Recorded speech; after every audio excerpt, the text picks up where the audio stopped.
Assalamu alaikum wa rahmatullahi wa barakatuh, my dear brothers and sisters in faith. Today, I want to ask you a simple question. What is the fruit that Allah has forbidden, yet many of us still consume it every single day? It is not an apple, nor a fig, nor a grape.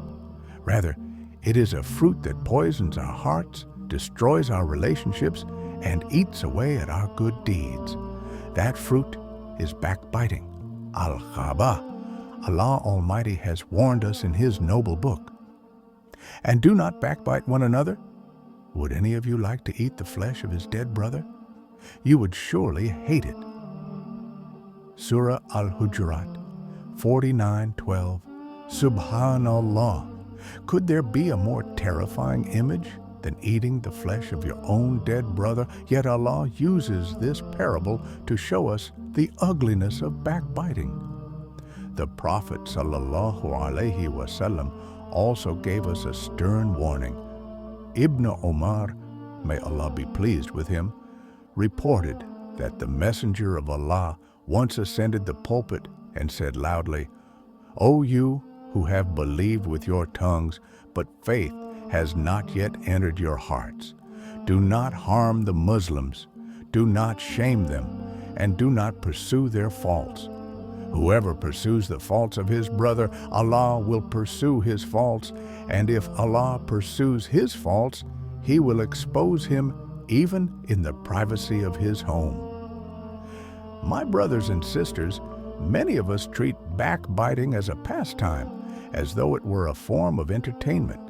People sit together and make the honor of others into a fruit to be tasted. But let us remember, this fruit is poison. It is a sin that leads to disgrace in this world and punishment in the grave. The Prophet once passed by two graves and said, "They are being punished, and they are not being punished for something great."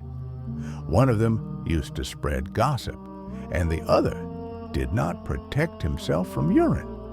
And he told us, "Shall I not tell you of something better than fasting, prayer, and charity?" They said, "Yes, O Messenger of Allah." Greater than he replied, "Reconciling between people, for corrupting relations is the shaver. It shaves away the religion." My dear brothers and sisters, the danger of backbiting is not small. It destroys families, divides communities, and worst of all, it takes away our good deeds. The Prophet ﷺ said, "Do you know who the bankrupt one is?" The companions replied, "The bankrupt among us is the one who has no money or possessions." The Prophet ﷺ said, "The bankrupt of my ummah is the one who comes on the day of resurrection with prayer, fasting, and zakah." But he insulted this person, he slandered that person, he consumed another's wealth, and he spilled another's blood. His good deeds will be taken and given to them. And when his good deeds run out, their sins will be cast upon him, and he will be thrown into the fire. Allahu Akbar. Can we afford to lose our prayers, our fasting, our zakah, all because of a careless tongue? So let us take heed, dear brothers and sisters. Fear Allah, guard your tongues, and occupy yourselves with your own faults, instead of exposing the faults of others.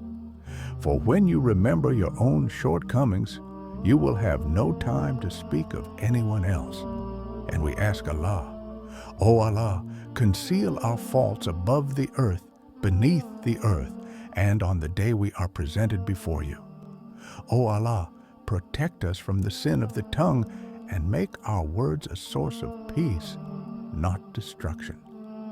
Wa sallallahu wa sallam wa baraka ala nabiyyina Muhammad wa ala alihi wa sahbihi ajma'in.